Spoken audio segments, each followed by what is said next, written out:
From UFOs to psychic powers and government conspiracies, history is riddled with unexplained events. You can turn back now or learn the stuff they don't want you to know. A production of iHeartRadio.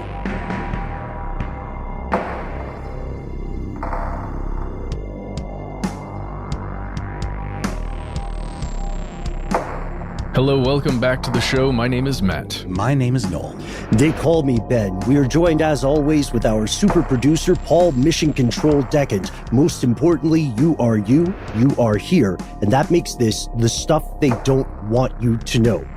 Folks, if you have ever experienced an earthquake, then you understand the instant chaos these can produce. In a matter of moments, ordinary life can be completely upended. And an earthquake, the actual event, may only last minutes or seconds, but it can wreak havoc and destruction that lasts for generations afterward. They're not like hurricanes. They're not easy to predict. And in today's episode, we are diving deep into the world of earthquakes and seismic anomalies. And the good news is we are not going into this endeavor alone. We are immensely fortunate to be joined today with the acclaimed actor, writer, director, and most recently, the creator of the hit new post-apocalyptic podcast, Aftershock.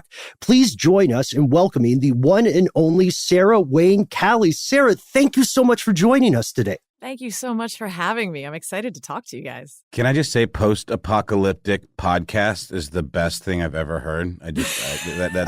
You've coined that. That's yours, Ben. That's very kind. We worked on that.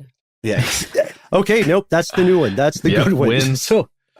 Living language. So Sarah, Aftershock, for anyone who hasn't checked it out yet, Aftershock takes place not immediately during a massive earthquake, the biggest in U.S. history, but in the wake of an earthquake. Los Angeles has been laid to waste, right? It's been flattened, and a mysterious new island has surfaced off the coast of California. Now, you conceived, wrote, directed, and you star in this story. So one of the things we'd love to begin with is to learn a little bit about what initially inspired you here. And one of the first questions we had for each other off air was this. Have you ever personally experienced an earthquake? I have not personally experienced a big one. So I grew up in Hawaii, and because it's a very geologically active region, there are different stories that explain why. Some of those stories involve magma. That's my shout out to anybody who's missing Mike to Myers. Lorne Michaels, Austin. right? Yeah. No, to Austin Powers. No, Dr. Evil was like totally a rip on Lorne Michaels. So. Was it really? Oh, yeah. On Dana Carvey's impression of Lorne exactly. Michaels. Everyone had There's one. some bad blood with Mike Myers and Dana over that. Wow. Okay, that I didn't know, actually. Thank you for of course. thank you for that. I recently rewatched the entire trilogy, the oeuvre, on VHS. With one of my sons, which is just the greatest way. Wait, which one's the best? Like top of your list? Which of the three? I like the first one. I do. Yeah, I classic. really, really like the first one. Classic it's hard Powers. to beat. What was it, Gold Member? That was the kind of bad one, right? That one wasn't so great. Was that the Heather Graham one? I think so. Yeah, I wasn't super wild about that one. The Spy Who Shagged Me, I think, was 2. That one was fun. I just remember Gold Member being That's like a Beyonce. little shark jumpy. Yeah. Folks, let's stop the show. We need to figure this out. But back to magma, Hawaii, lots of volcanoes. That was the most amazing segue ever. Let's go from volcanoes to Mike Myers in 0 steps. And then back to volcanoes. Here we are. Magma. So yeah, okay. So so some people say that Hawaii is a very seismically active area because we're a volcano, right? Like it's a volcano under the ocean and the plate's moving and we get islands. That's Sarah's science lesson for the day. There's also some really wonderful and amazing stories that come from Hawaiian mythology about the volcano goddess Pele and her various relationships to other gods and demigods and mortals and the way that causes movement. But yeah, so I didn't grow up with anything major.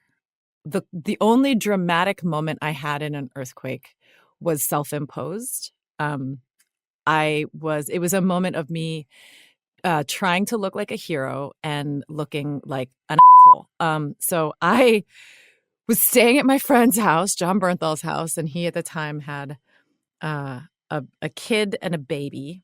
And he was out. His wife and I were hanging out for the night. And we were in Venice, and she had just put the baby to bed and was putting the toddler down, the kid.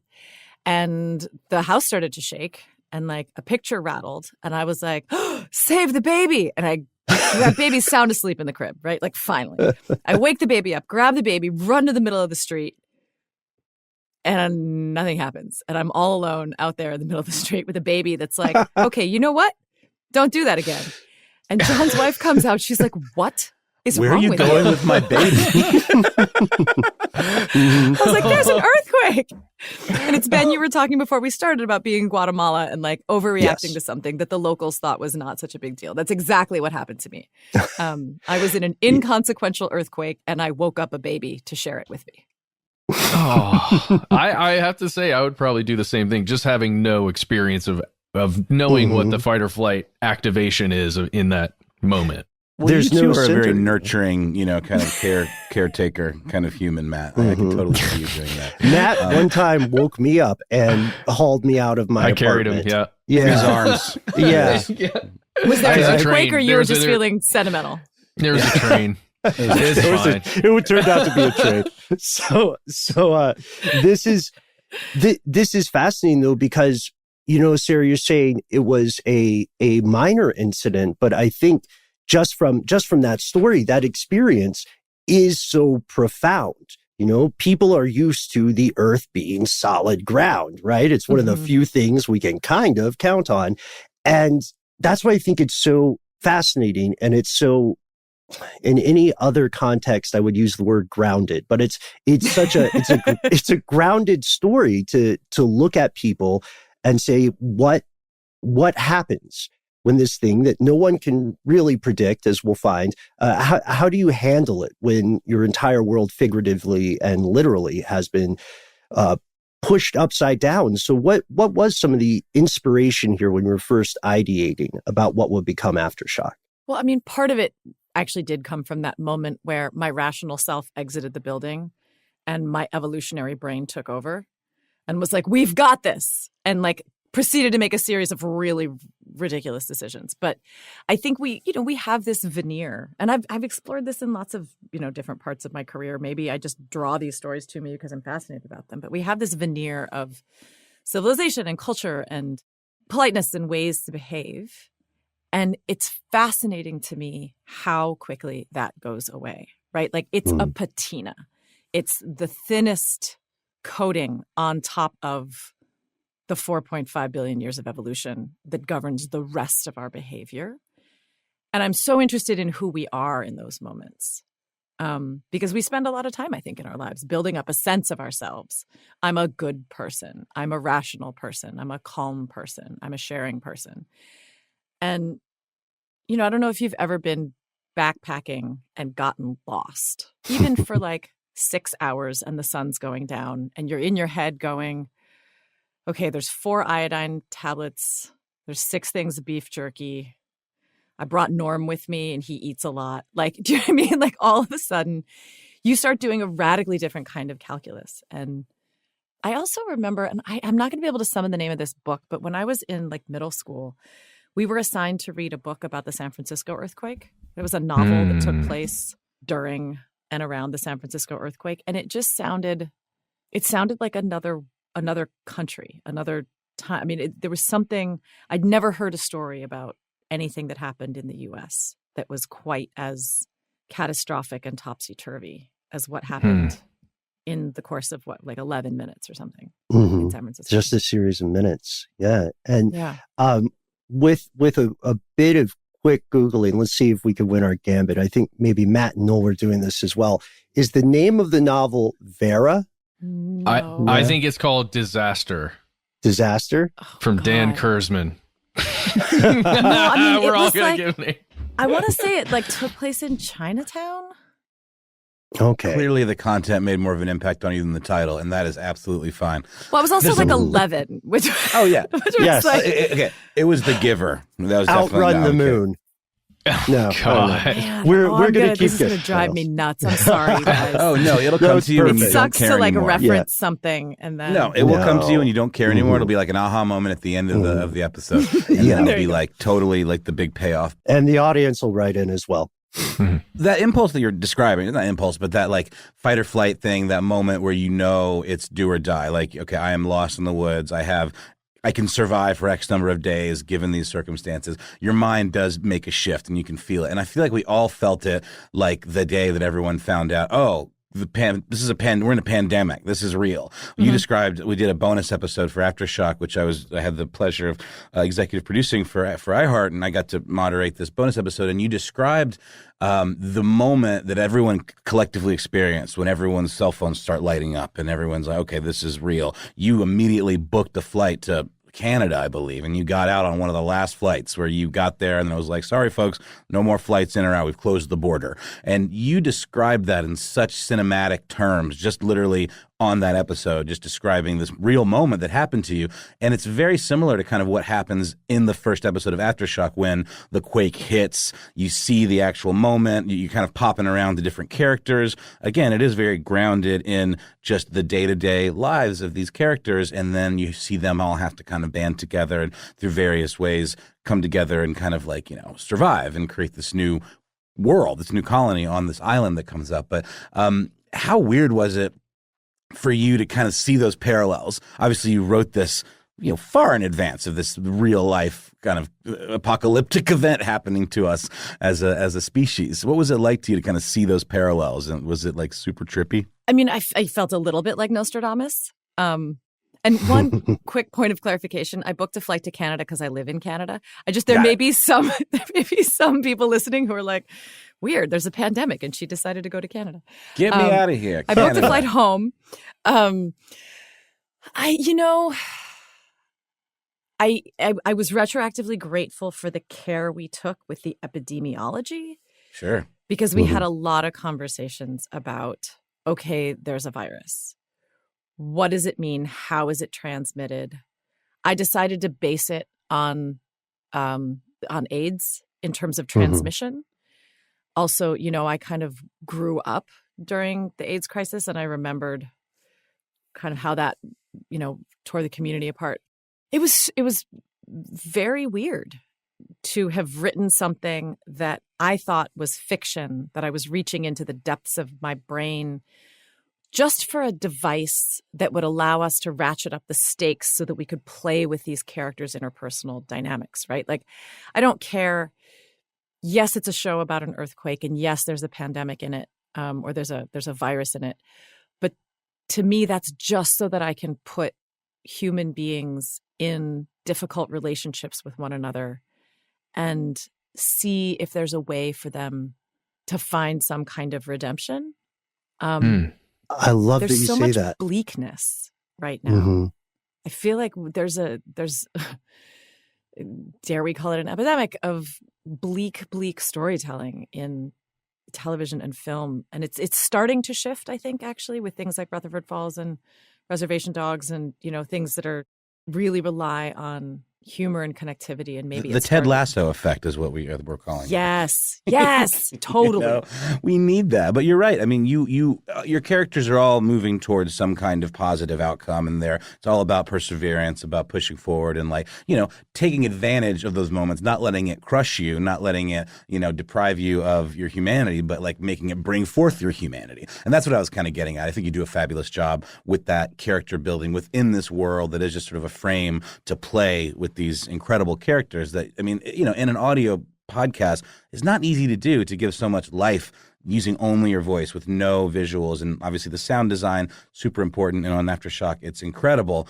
But the acting is so good and the writing so good and the storytelling is so great. It's just, I highly recommend give this one a pause, go listen to an episode, and then come join us for the magic of podcasting. But just amazing. Anyway. One thing I would say to add to that, this is something I was thinking over as I think experience is a good word, a good verb to use here. You're probably, if you're listening to Aftershock, you're experiencing it more than you're listening because it's compelling. It brings you in. And I think it's because so much emphasis is put on the humanity here. And noticed that in your work on Colony and your work on Walking Dead and your work on Prison Break and so many other projects, that is one of the great thematic commonalities. These people find themselves in unexpected, extraordinary circumstances.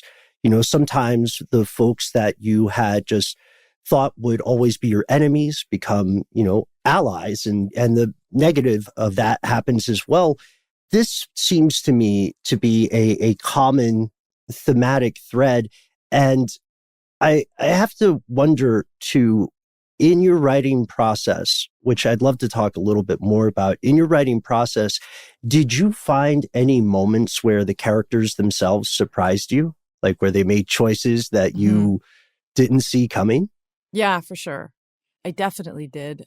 I mean, I think we're all super familiar with the version of humanity that's the Lord of the Flies version, right? Mm-hmm. We've all understood that narrative that things can go south and we can all turn into monsters. But I think we're maybe less familiar right now with the ways in which sometimes in disaster, people do remarkable things for each other, and selfless things for each other. And some of the reporting of the earthquake in Haiti, you know, they talk about people giving everything that they had to strangers who had lost everything and knowing that they'd never see it again. You know, just somebody passing through who's hurt and barefoot and lost their phone and their wallet, and just people whose homes had been destroyed, giving them everything they possibly could and sending them on their way. And I think those were the moments sometimes where characters surprised me a little bit with the need for connection, the need to feel like, well, we're two beating hearts in the world right now, and we might both be scared, but at least our hearts can beat next to each other, and we can maybe get through it. I was not sure at all from the beginning how I was going to get Michaela and Cassie to some place of peace or redemption or forgiveness. That was a question from the beginning that I kind of had. And I wrote a lot of versions of their two big scenes. And it took me a long time to kind of talk my way through it and find a little bit of grace between them. And I think sometimes the grace is actually in between the lines. It's not in what's said, but it's in kind of how you hear it, if that makes any sense. Yeah, it does. And this, I promise, just one more question about the writing process, because I am fascinated here. Okay, so the one thing that differentiates Aftershock from a lot of other fiction stories of this world, you know, regardless of medium, is the approach you've taken in terms of this narrative structure. So we experience multiple voices, multiple characters, and we're often experiencing something that they are looking back on. The benefit of retrospect, there's a flashback that occurs, and it unfolds the story in this really compelling way. Did you set out with this approach in mind? And if not, what led you to this innovative approach? Like, I feel like it does a tremendous job of world building, right? Which can be a challenge sometimes. And this nails it. Oh, thank you. I think it came from two things. One, Malcolm Gladwell did this really fascinating podcast episode on his show, Revisionist History, about Brian Williams and memory. And in it, he talks about the ways in which we can be 100% sure that we are remembering the absolute truth, and we can be 100% wrong. And so, and especially in a crisis, when your blood is rushing in your ears and your heart is pounding, and that reptilian brain is at the helm and not, you know, your sort of prefrontal cortex, I think our memories become subjective. And then a lot of the narrative structure of this sort of true detective style question and answer interview period, a lot of it came from a need to convey certain kinds of exposition to the audience without wanting to start every scene by being like, ooh, it sure is cold here on July 19th in the 5 days after the earthquake. And oh, look at that. Holds it's a up battleship. Newspaper. Yeah. Exactly. Exposition is, you know, it's hard. And especially without a visual, to be like, remember, guys, we're on an island and LA's in the distance and it's burning. Oh, man. So that was helpful to have somebody asking questions who's an interrogator. And just really quickly, just to add, and then I'll move on as well. Your sound designer, Jeff Schmidt, is a god. Who's also worked on shows like Dr. Death and many others that folks would have heard of.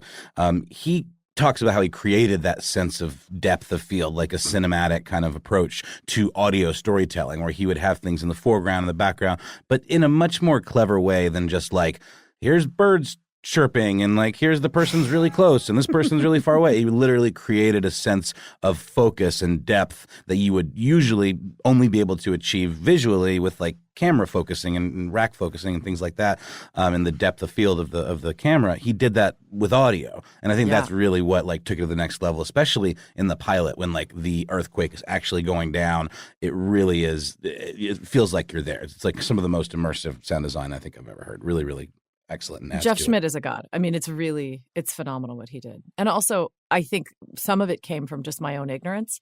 I'd never written for audio before. So I'm just writing an earthquake. And he's like, what does that sound like? I was like, I don't know. You tell me. And he'd be like, okay. And then he would come up with stuff and we'd play with it back and forth. And, you know, I stuck people on opposite sides of like plexiglass, and then I put hazmat helmets on folks, and he was like, what do you want this to sound like? And I was like, I don't know, just good. I want it to sound good. And so he had total free reign, and I wasn't smart enough to write something different, I think is the truth of the matter. I'm just imagining a bunch of people in a studio wearing hazmat suits with plexiglass, and they're just running into it to try and get some kind of earthquake sound out of the plexiglass. Yeah. It's like when you shake the piece of metal to make like thunder sound effects or whatever. But, I know, the Foley artistry. Yeah, you're not that far off though, Matt. Actually, one of the actors, because they recorded this whole thing during lockdown, he had like a new baby, I believe. He recorded in the trunk of his car. What? In order to get the best isolation, and then had to like text his wife to come let him out when he was done. What? He couldn't find any peace and quiet. No. That's amazing. That's amazing. It was amazing. Okay, wait, hold on. I'm just trying. Was that David? Was that David Harbour? No, it was Rocket Dunbar. He's got 4 kids. Oh, wow. Oh, my God. And they were in full lockdown. So he went into the car, and then we were like, what sounds really like there's a lot of bounce? He's like, well, yeah, I'm surrounded by glass. And he goes, wait, and there's this like shuffle, shuffle, shuffle, shuffle crunch. And we're like, oh, that sounds great. Where are you? He's like, I'm in the trunk. Can we do this really quickly? I was like, yeah, man. I can't breathe. Oh, my God. Full commitment. I love it. And that's something that, a lot of people in the creative fields have experienced, in lockdown, in the case of, in the case of podcasting, thousands of shows ended up moving from studios to, I saw a lot of walk-in closets, I think. And then some that were just maybe called walk-in closets. And there was, because, you walked in with a microphone. And this, to me, in a way, that speaks to the earlier point you made, Sarah, about how in adversity, we sometimes forget that people do rise to these challenges. And you see some of the most noble, I'm not connecting podcasting with a pandemic or a natural disaster, hopefully, but we see people rise to sometimes the best version of themselves at the times when it matters most. And that's something that, again, I'm trying not to spoil too much, but that's something that I find uplifting about the story of Aftershock, is that it's not, when people hear the term post-apocalyptic, sometimes they think perhaps a little too quickly of things like The Road or Mad Max, which is very, very gloom and doom. And what's another thing that I thought was so grounded with Aftershock is something that we wanted to chat with you a little bit about today, which is there are, I imagine, some similar real life events, not on the level of something destroying Los Angeles yet, knock on wood and fingers crossed, but the largest earthquake in U.S. history is oddly enough, often forgotten in the current day. And this is the New Madrid. We pronounced it correctly this time, Matt. Yeah, we did. That's it. The New Madrid seismic zone, and the massive earthquake that, not figuratively, but literally shook the continent back in the 1800s. When you're doing research and you're thinking through, okay, what is the epidemiology of something? What are the effects of an earthquake of that magnitude? Was there anything you found that surprised you? Because, none of us are seismologists. So we're not experts on what happens after an earthquake. As you know, I experienced one in Guatemala and nearly peed myself to the amusement of a very nice host family. But what did you find, and how did it inform the way you tell this tale? I think Matt's helping us out a little bit now with the dog noises. No, but seriously, dogs are very, very, very prescient. Dogs can predict earthquakes, so we they felt they were feeling it. Yeah, you talk about an earthquake, the dog starts barking.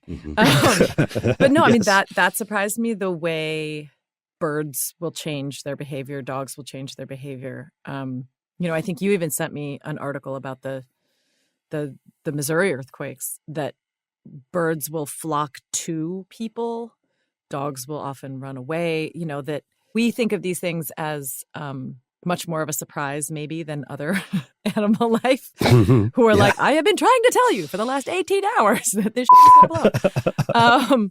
That fascinated me. I mean, the big thing was the whole premise of the show was brought to me by Ben Haber and Patrick Carman. They had this idea, what if a new island rose up out of the ocean? And my first question was, well, how? And I got on the phone with a friend of mine who very luckily happened to have worked for the U.S. Geological Survey for years. And I was like, okay, so is there any world in which an earthquake could push up a new island? I realize this sounds ridiculous. I was like, I did a little bit of internet research, but I never know if that's BS. And he's like, I mean, it's possible.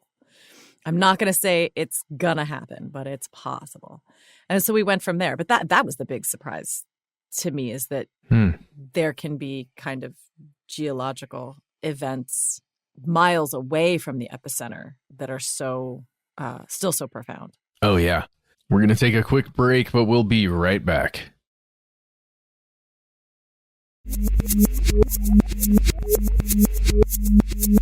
And we're back. I want to jump in here to talk about some of the weird stuff that happened during those earthquakes we're mentioning here, the New Madrid fault stuff, the stuff from the 1800s. One phenomena in particular that was seen then, what is it, 1811, 1812? Mm-hmm. Yep, that's correct. Strange lights in the sky as the earthquake is actively occurring. This, to me, feels very science fiction. That doesn't seem real. Doesn't seem like that's something that would happen. Why would movement on the Earth's crust, cause lights in the sky to occur? And it's still honestly something that the scientific community is a bit... there's debate still about what exactly it is, but there's some pretty interesting concepts. And the reason why I want to bring this up is because that happened in 1812, 1811. In September of this year, in Mexico, in Acapulco, there was a large earthquake where you can see video from the city of these weird blue flashing lights going off all in the sky as the earthquake is actively occurring. And you could see... I'm putting that in season 2. I'm taking notes. This is brilliant. Okay, well, it also gives us a fun new word, seismoluminescence. Yes, exactly. Super fun word. Yeah. Seismoluminescent. That's a 6-syllable word right there. Oh, no, now I'm going to have a hard time saying it ever again. But Matt, if I'm not mistaken, it has to do with crystals in the Earth's crust being squeezed by the fault activity and literally causing lights to shoot up that can appear almost as squiggly snake type things, and then they're so bright they actually do kind of create patterns in the sky. I know there are it's still the jury's out on some of this stuff, but is that roughly what you're talking about? Yes. You have to kind of describe it a little more. Sometimes it's balls of light. Sometimes it is squiggly things like you're talking about. I think they're referred to as streamers. Sometimes just a glow, almost bioluminescent like glow that kind of brightens. Yeah, very weird. And it's tough because you have to imagine all that stuff is occurring, but you've also probably, very likely, if there's an electrical grid anywhere nearby, you're seeing some transformers blowing up out in the distance and seeing flashes of that. You're seeing, other parts where there is electrical wiring that's malfunctioning and sparking, as well as maybe buildings that are just having issues and fires starting. So all of these different lights happening while the earth is shaking, to me, it's just... I don't know. It feels very otherworldly. And I can imagine if you weren't armed with that information at hand that you could recall very quickly, and maybe you've seen several movies where something like aliens are involved, let's say, or, the apocalypse, and you see all of this happening, you feel the ground shaking, your mind is in that place that we're talking about, that would probably be one of the most terrifying things that could happen to you. Oh, yeah. I don't disagree with you, Matt. I would also add that from what I understand, people still aren't 100% sure what can cause earthquake lights. There are a couple of competing theories, hypotheses, and that just makes it even stranger. Because let's be honest, when everything goes sideways like that, hopefully not literally, but maybe sometimes that's the case, and you see those lights, can you really blame people for thinking, yeah, fine, aliens, why not? This is just not my day. Like that seems very human and understandable. And then to learn that people, experts who spend their lives researching this around the clock, still aren't sure. To me, that teaches us that there is a lot more to learn about earthquakes, and that kind of knowledge, I would argue, is only going to be increasingly important in the coming years, especially now that we know fracking can indeed cause earthquakes. Yes, it can. By the way, the idea that that was news to the fracking industry just seems so weird to me. I'm like, yeah, really? Buy that. Yeah. You needed a study to tell you that when you fracking is an earthquake. Sorry, it's one of those things that we're on the same page, Sarah. Makes me a little crazy.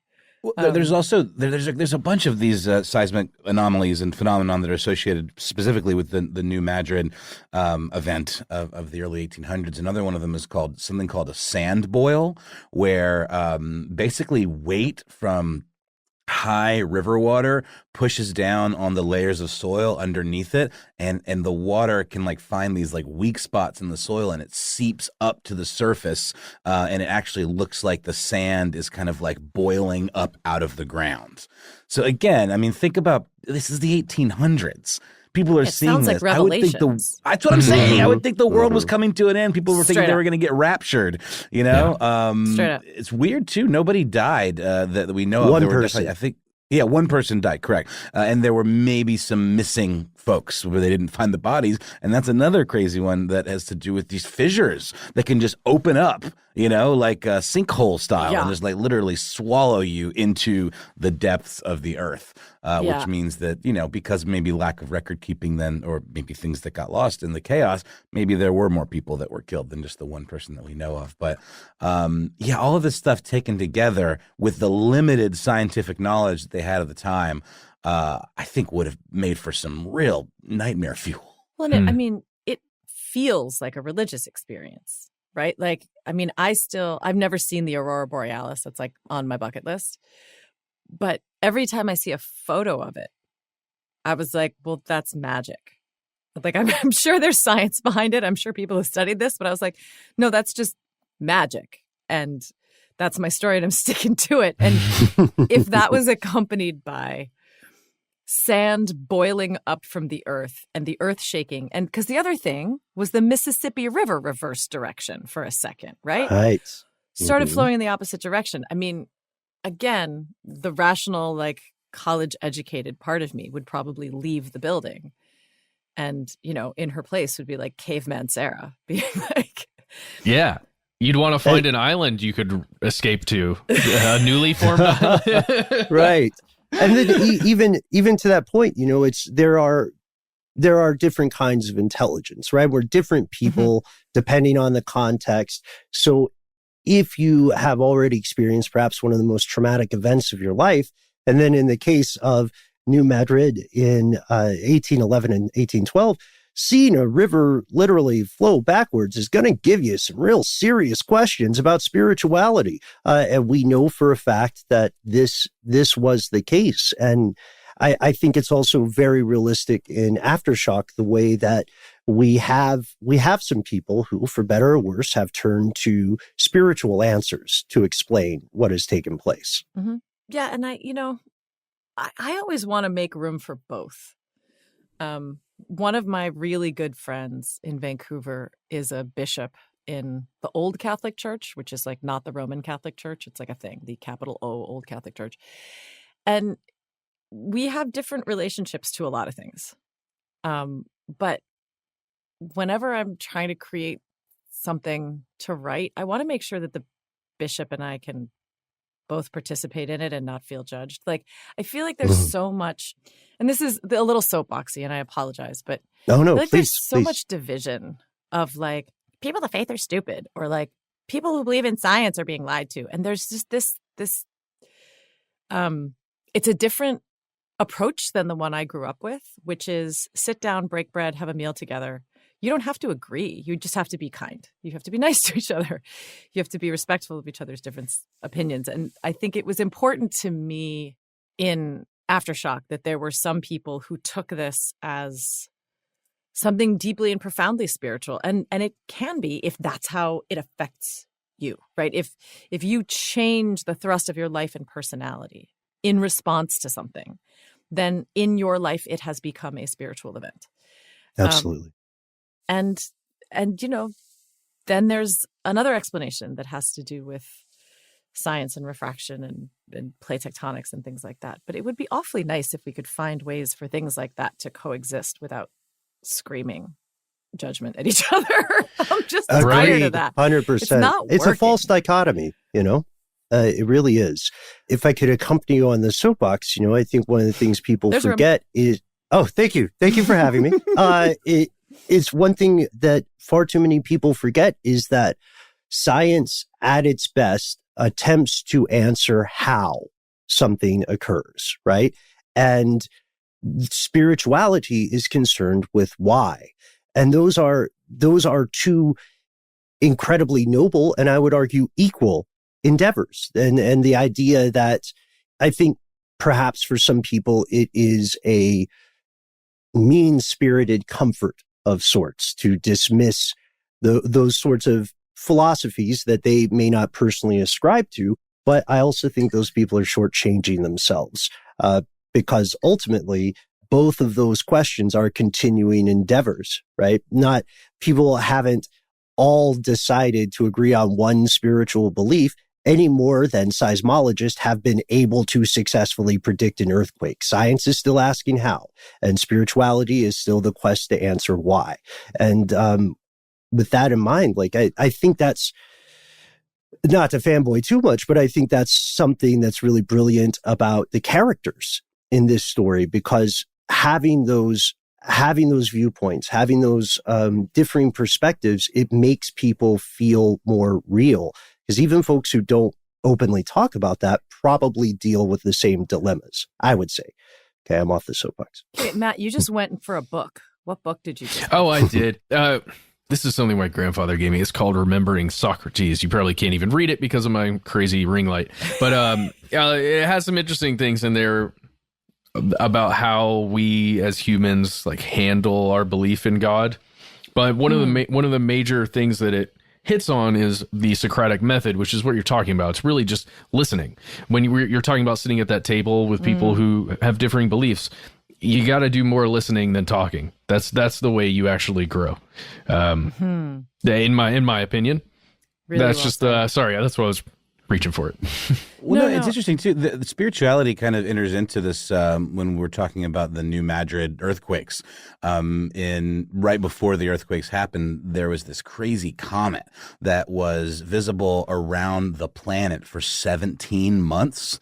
And it actually was at its brightest during the earthquakes. And it's been referred to as Napoleon's comet in Europe, but it was actually called Tecumseh's comet in America.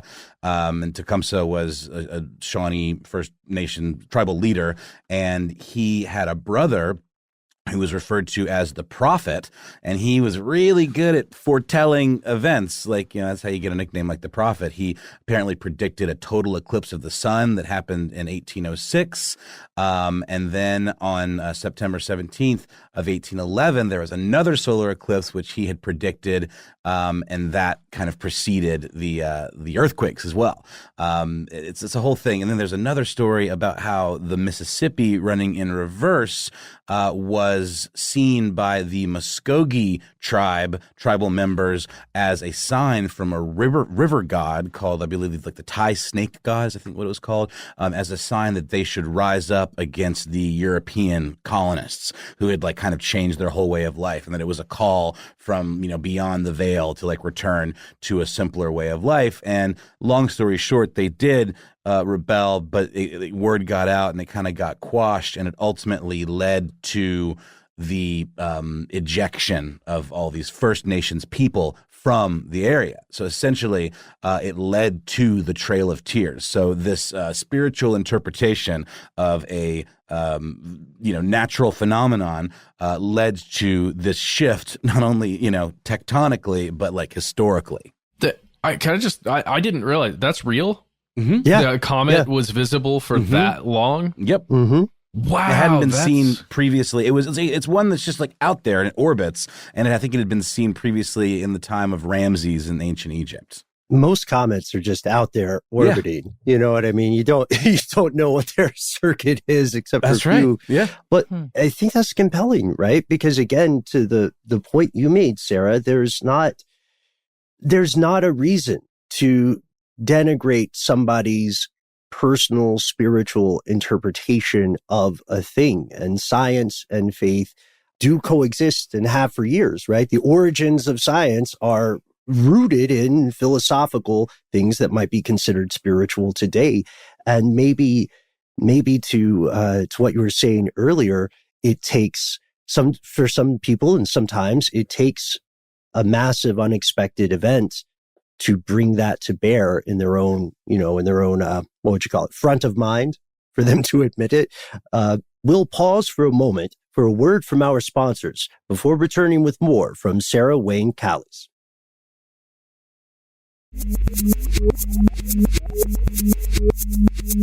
And we've returned. With this, I've got to say one of the strangest aspects, and I'm walking a line here because I don't want to spoil it, and I want to make sure everybody, if you didn't pay attention when Noel earlier said pause this and go listen to Aftershock, do that now. We're not going to spoil it, and you'll be glad we didn't. But this brings me to ask one thing I know our audience is going to want to ask. So season 2. What are we? Is there a season 2 on the way? Are we thinking that? There's a season 2 on the way. Noel and iHeart just kind of dropped us a pickup recently. I had not thought much about a season 2 when I was writing season 1. Oh, man. Earthquake lights. Yeah. Yeah. Earthquake lights are a huge part of it. There will be sand boils. Maui shows up. Are we familiar with Maui? Moana? Are you talking about The Rock? Yes, because we're gonna incorporate Hawaiian mythology and Disney, I guess, apparently. But actually, I think that's not. I mean, not to tell you how to write your season, but no, go. I do think you're already talking about all this at the top of the show. You were talking about Pele and the Hawaiian mythology that informed your kind of childhood growing up and your understanding of all this seismic stuff and the volcanoes. All this stuff that I think that I was just talking about with like the First Nations folks and the predictions and the comets, and I'm so fascinated by all of this lore, and like, maybe it's real. There's a part of my brain that wants to believe that. There's a part of all of our brains that want to believe there is magic in the world. And I think that's why the idea of an island rising up, can it be scientifically explained? Sure, maybe, as your friend from the Geologic Survey said, but what if it was more like, there was some magic behind it? I think that's maybe something to think about. Just putting in my 2 cents for season 2. Well, and I mean, we have Lelehua, and she's there for a bunch of reasons. She's there partly because, I have an agenda about Hawaiian sovereignty, having grown up there, and was really moved by what's going on with the Kapu Aloha and the protests up Mauna Kea. Yes, I was just in Hawaii. Yeah. Were you? Yeah. I mean, what's going on Hawaii Island is extraordinary, and in some ways, I think an outgrowth of things that I got a chance to observe and listen to when I was growing up. But I think, look, maybe part of why I believe that these two worlds can be kind of straddled when it comes to traditional mythology and science is that that's sort of how I grew up. I mean, when I was in 4th grade, we went to Hawaii Volcanoes National Park, and it was on a different island than the one I grew up on. So they send you a list to pack because you're going to be there for a few days with your 4th grade class. And you're going to Halemaumau Crater. And on the packing list is an airplane bottle of gin to throw in the caldera as a gift to Pele. I don't think they do that anymore. This was eons ago, and they probably don't want people littering. But there was this conscious sense that you don't show up to the volcano without an offering to the goddess who it belongs to. There was a conscious understanding that this is not your land. This is Hawaiian land. There are people, there are gods and goddesses who inhabit this land, and it's on you to learn the stories so that you could behave the way you need to behave. I never took a hike without making an offering at some point, just of, hey, thanks for not wiping me out with a flash flood. I'm super grateful. Thanks for not dropping a rock on my head. And it was weird for me when I came to the mainland. And, I went to school in New Hampshire. And I was like, so whose land are we on? And people were like, what do you mean? And sorry, when I say white people, we're like, what do you mean? Right. But specifically, I mean, there was no sense of those stories. And so part of having Lay in Aftershock is like, well, let's write those stories back in because they're interesting, they're powerful, they shape who we are. Growing up with an understanding that one of the most powerful forces on the land I was growing up in was a female deity. I think probably there's a direct line between that and me being a director. Those stories are important. I think they're important. And because I get to write Aftershock, I get to make them important. And there will be a lot more of that. Maui's an interesting idea, actually, because the story of Maui, and his brothers is the story of Maui pulling up the Hawaiian Islands from the sea. And, maybe I can convince Dwayne to come and yes, do a little dance. Do it. Get Jermaine Clement in there. Yep. Well, can you imagine? Mr. Johnson, hi.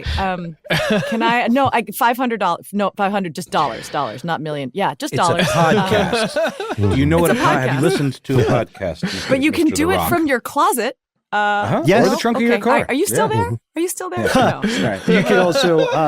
You can also communicate these stories in a way that they may not have been encountered before, which I think is both unique and powerful.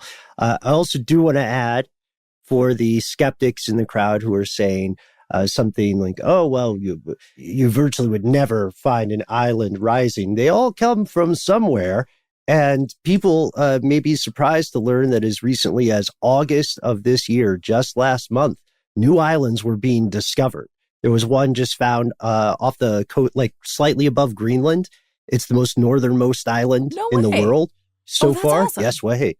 Yeah. So the world in which we exist outside of the realm of fiction or podcasting has all of these amazing things going on. And I love the idea of the rich mythology being brought to bear here. And also, yeah, it would be nicer if people on the mainland had at least a little bit of something in the direction of that philosophy that you have described, you know? I'm going to be thinking about that off air for a while. When the great Atlanta Falcon first came, no, I don't think we can. I don't think we can do it.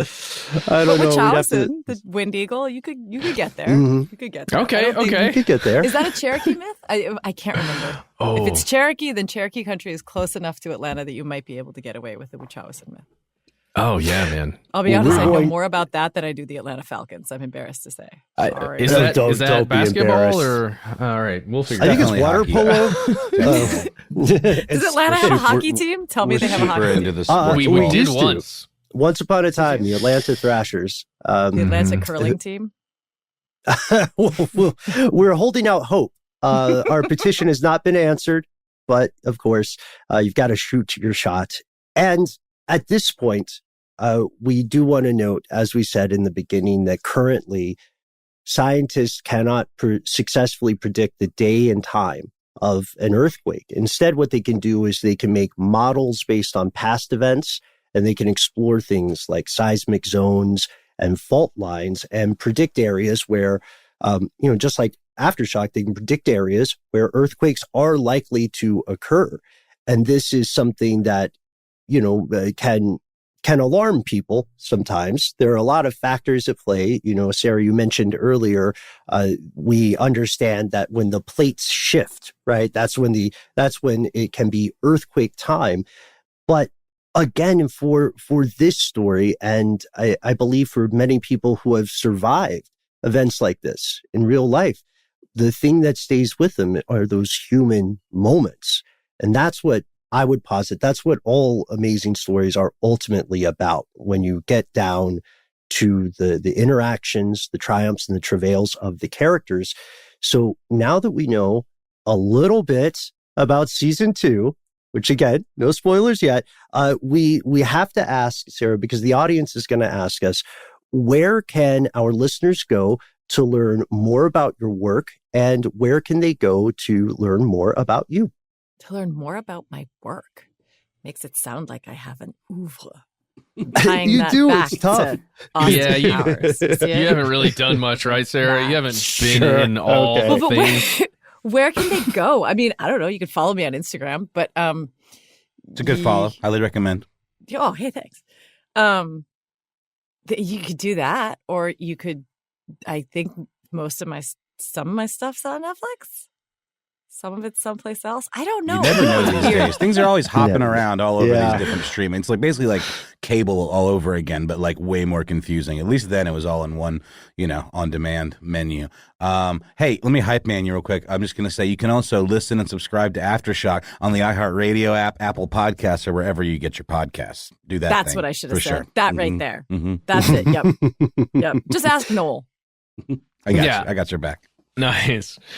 You guys, we didn't even talk about like the nuclear threat of earthquakes in the Midwest. We could. That's a good way to. We talk about the future of things. that's sort of a good place to leave folks, I think. But that's terrifying. Fault, it is. That fault we talked about is still a thing. The New Madrid fault. Specifically because FEMA and the United States government, the Pentagon, they back 10 years ago, I think 10 years ago, they had one of the largest test runs essentially of a huge earthquake. I think an 8 or 9 on the Richter scale earthquake. Mm-hmm. And they had thousands of emergency responders modeling what would happen, right? If just all of the buildings collapsed along this area. And the worst part is that there are so many nuclear facilities out there that if one of them was affected to the extent that the Fukushima reactor was affected, we could essentially, just think about the radioactive fallout, not only along the land in terms of a possible explosion, but also aquifers that are deep underground getting that radioactive wastewater in them. Oh my God, the Mississippi. Yes. Mm-hmm.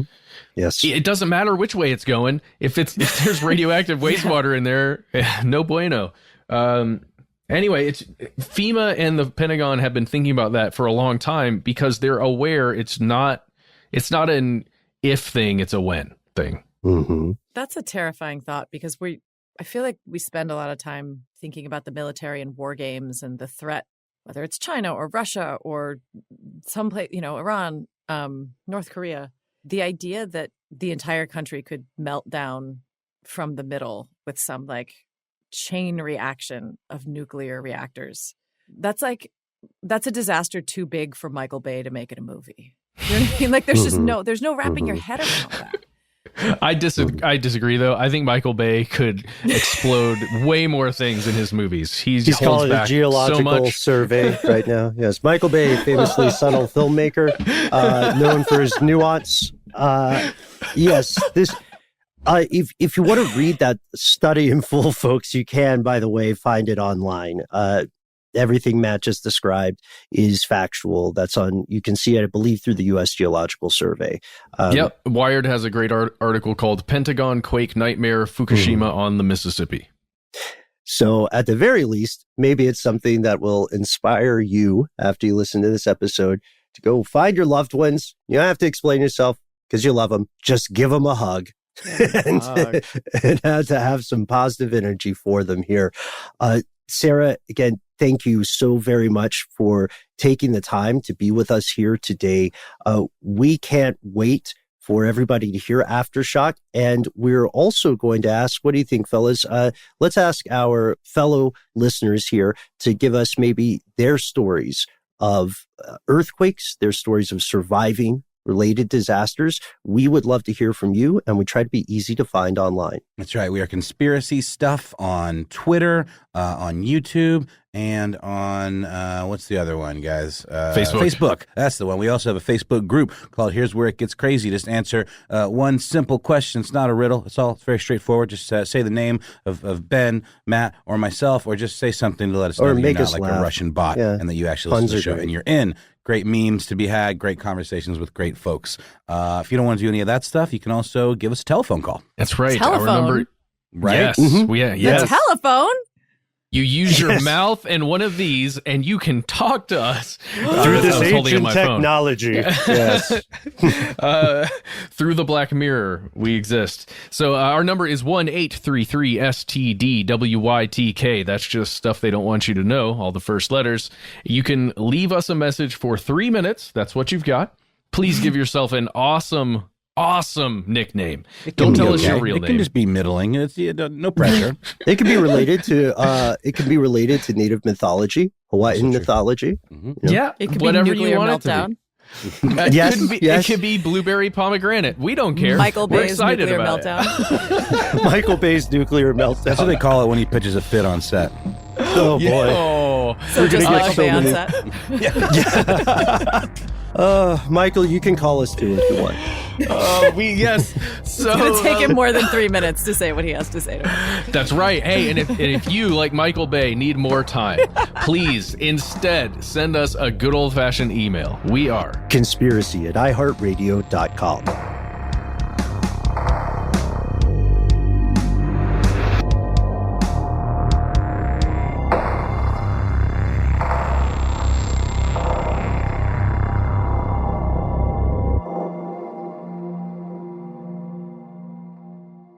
Stuff They Don't Want You to Know is a production of iHeartRadio. For more podcasts from iHeartRadio, visit the iHeartRadio app, Apple Podcasts, or wherever you listen to your favorite shows.